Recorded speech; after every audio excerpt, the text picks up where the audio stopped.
Okay, let me start because a few questions were left, so I have made a new video for you. Who was Helen Keller? ये तो आपको पता है कि she became 19 months की थी जब वो हो गई, तो ये सारा आंसर इसका है. Describe the thought expressed by the author in the first paragraph. कि वो क्या पहले पैराग्राफ में क्या कहना चाहती थी. The author brought thought, क्या सोचा, that it would be an excellent rule to live each day as if we should die tomorrow, कि हमें ज़िंदगी ऐसे गुजारनी चाहिए जैसे कल हमने मर जाना है. Such an attitude would emphasize in the values of life. इस तरह हम ज़िंदगी में जो हमारी इक़दार है उनको अहमियत देंगे. What makes you feel that the author is sad and depressed? आपको कैसे पता चलता है कि वो sad है या depressed है?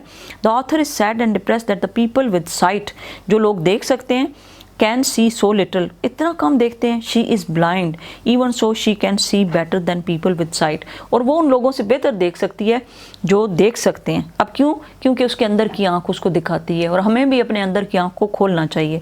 अंदर की आँख कौन सी होती है? दिल की आँख. How do you get an impression that Helen Keller was a great admirer of nature? आपको कैसे पता चलता है कि वो नेचर की या कुदरती मनाजर की बहुत फ़ैन थी, एडमायरर थी, उसको तारीफ़ करती थी?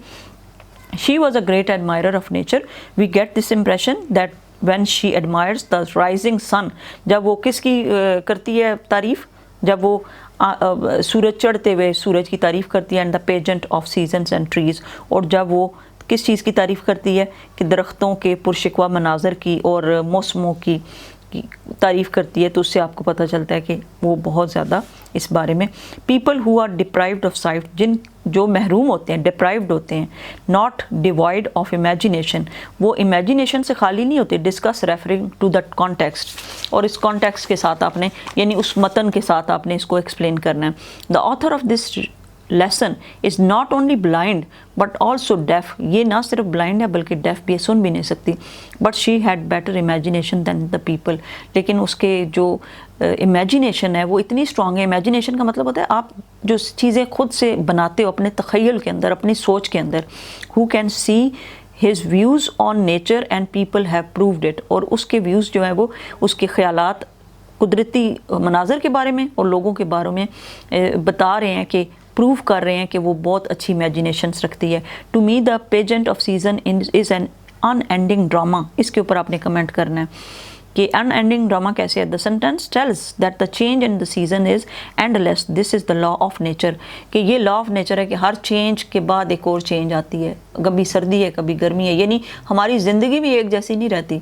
इसमें कभी बुढ़ापा आता है, कभी जवानी आती है. Some time you are kid, some time you are old, some time you are young, and all these 3 stages happens with everyone. So you should get ready for those changes. और फिर क्या है?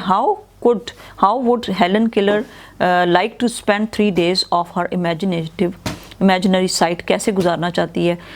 The first day she would devote to see the people who were kind to her. Second day उन लोगों को देखना चाहती है जो kind होते हैं. और devote the second day उन लोगों को देना चाहती है to observe the nature and sunrise. जो उसमें वो सनराइज़ देखे और नेचर को देखे. और तीसरा दिन she would devote the third day, वो किसको देना वक्फ करना चाहती है. डिवोट करने का मतलब होता है जैसे अब कई लोग अपनी ज़िंदगी को वक्फ कर देते हैं पुअर की खिदमत करने में. जैसे ईदी ने अपनी लाइफ को डिवोट किया था. ईदी साहब ने अपनी लाइफ को क्या किया था? डिवोट किया था for helping people. And he voluntarily worked throughout his life without taking any amount or any benefit for himself. तो डिवोट करना ये होता है. ये थर्ड डे किसको डिवोट करना चाहती है? To reveal the beauty of nature, कि वो यानी कुदरती मनाजर को रिवील करना चाहती है, उसको आश्कार होते हुए देखना चाहती है. What did she want to introduce in university? क्या यूनिवर्सिटी में कोर्स लाना चाहती है कि जिसमें प्रोफेसर बंदों को पढ़ाए कि आपको देखना है. awaken the dormant and sluggish faculties of the blind and the deaf, जिसमें वो ब्लाइंड और डेफ लोगों की यानी सुस्ती को और स्लगिश फैकल्टीज़ को, उनकी सोई हुई क़ुव्वतों को बेदार करे या उनकी सलाहियतों को बेदार करे.